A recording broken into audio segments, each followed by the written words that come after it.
লালপুর জঙ্গলে দুই টুনি বাস করত। তারা ছিল খুবই গরিব। তাদের থাকার জন্য কোনো ঘরও ছিল না, খাবারও ছিল না। এ গাছু গাছ ঘুরে বেড়াতো, কিন্তু তাদের মন ছিল অনেক ভালো। যে কারো বিপদে ঝাঁপিয়ে পড়ত। এইভাবেই তারা সবার কাছে হয়ে উঠেছিল অনেক প্রিয়। কিন্তু এবার আসছিল শীতকাল। তারা যদি এইভাবেই এ গাছ ও গাছ ঘুরে বেড়ায়, তাহলে অনেক বিপদে পড়বে। তাই তারা এই কথা ভেবে খুবই চিন্তিত ছিল।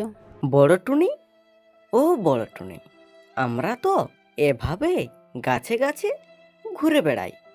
রাত দিন আমরা গাছেতে থাকি, কিন্তু সামনে তো শীতকাল আসছে।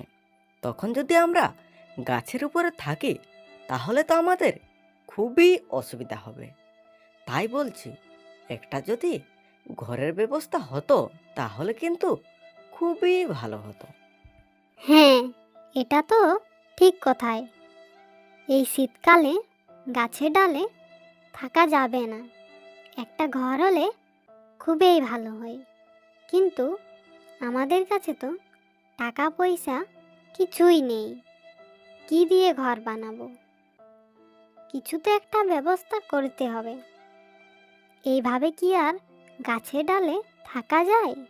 টাকা পয়সা নেই তো কি হয়েছে, চলো না কারো কাছে আমরা সাহায্য চাই।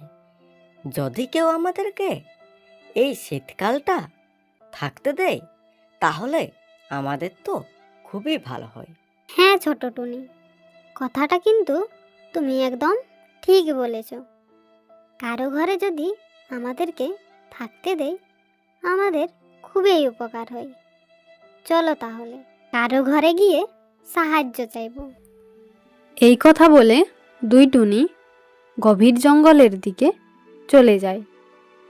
আর জঙ্গলে ঘুরতে ঘুরতে অবশেষে এক কাকের বাসা দেখতে পায়। দেখে তারা সিদ্ধান্ত নেয় যে ওই কাকের বাসাতেই গিয়ে দেখবে, যদি কিছু সাহায্য করে তো। আরে ছোট টুনি বড় টুনি যে, তোরা আজ এখানে তো বল, সব কিছু ভালো তো? না গো কাক ভাইয়া, খবর একদমই ভালো নয়। এই যে সামনেই আসছে শীতকাল, আর আমাদের থাকার জন্য কোনো ঘর নেই। তুমি কি আমাদেরকে তোমার ঘরে এই শীতকালটা থাকতে দেবে? ও, এই ব্যাপার। আমিও তো চাই যে তোরা আমার ঘরে থাক, কিন্তু তোরাও তো জানিস আমার এত বড় পরিবার, সেখানে আমি তোদেরকে কিভাবে রাখবো বলতো? দেখো না কাক ভাইয়া, যদি কোনো ব্যবস্থা করতে পারো তো। যদি করতে পারো তো আমাদের খুবই উপকার হয়। না রে ছোট টুনি বড় টুনি, এখানে হবে না। তোরা অন্য কোথাও গিয়েই দেখ। ছোট টুনি ও বড় টুনি কাকের কাছে কোনো সাহায্য না পেয়ে মনের দুঃখে গভীর জঙ্গলের দিকে চলে যায়। তারা গভীর জঙ্গলে অনেক ঘোরাঘুরি করে, কিন্তু কাউকেই দেখতে পায় না। অবশেষে দেখে এক গাছের ডালে এক ময়ূর আছে। দুজনেই ঠিক করে যে এবারে ওই ময়ূরের কাছেই সাহায্য চাইবে। তাই তারা ময়ূরের কাছে চলে যায়। আরে আরে আরে, তোমরা আবার কারা? আমার বাসাতে হুটহাট ঢুকে পড়লে কেন? আর কেনই বা এখানে তোমরা এলে? আমরা ওই সামনের জঙ্গলেই থাকি। আমরা হচ্ছি ছোট টুনি আর বড় টুনি। তোমার কাছে সাহায্য চাইতে এসেছি। ও, তোমরা ছোট টুনি বড় টুনি সামনের জঙ্গলে থাকো? তাহলে ঠিক আছে, তো বলো কি সাহায্য চাইতে আমার কাছে এসেছো? সামনে তো শীতকাল আসছে, আর আমাদের থাকার জন্য কোনো ঘর নেই, তাই এসেছি তোমার কাছে সাহায্যের জন্য। তুমি কি আমাদেরকে এই শীতকালটা তোমার বাড়িতে থাকতে দেবে? ও, আমার বাড়িতে থাকতে চাও তো ঠিক আছে, আমি তোমাদেরকে আমার বাড়িতে থাকতে দিতেই পারি, কিন্তু তোমরা দুজন এইভাবে সাহায্য চেয়ে চেয়ে কিভাবে থাকবে? আমিও আগে তোমাদের মতন ছিলাম, সবার কাছে সাহায্য চাইতাম, কিন্তু অনেক খোঁজার পর আমি কারোর কাছে সেরকম সাহায্য পাইনি। তাই আমি নিজেই এই ঘরটি তৈরি করেছি।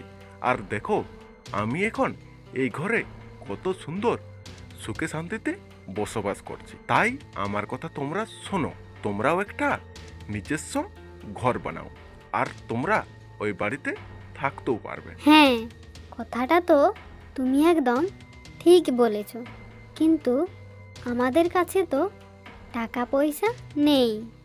কিভাবে ঘর বানাবো আমরা? টাকা পয়সা? আরে টাকা পয়সা লাগবে না, এই জঙ্গলের পাশেই ধান চাষ করে ওখানে তোমরা যাও, আর ওই ধান দিয়েই তোমরা একটা সুন্দর ঘর তৈরি করে ফেলো। ঠিক আছে ময়ূর ভাইয়া, তুমি আমাদের অনেক উপকার করলে। এবার তাহলে আমরা আসি, ওই ধান দিয়েই আমরা ঘর বানাবো। এরপর দুই টুনি ময়ূরের কাছ থেকে বিদায় নিল, আর জঙ্গলের ওই সামনে ধান খেতে চলে গেল। দুই টুনি একটা একটা করে ধান বইতে শুরু করে দেয়। এইভাবেই কিছুদিন পেরিয়ে যায়। অবশেষে দুই টুনি এক ধানের ঘর তৈরি করেই ফেলে।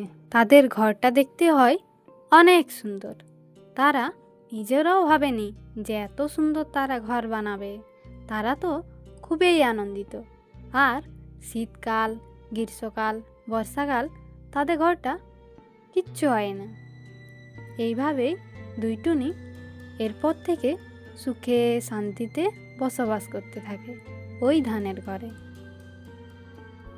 এই যে ছোট্ট বন্ধুরা, তোমাদের যদি ভিডিওটা ভালো লেগে থাকে তো লাইক করো, আর এইরকমই ভিডিও দেখতে হলে চ্যানেলটা সাবস্ক্রাইব করো।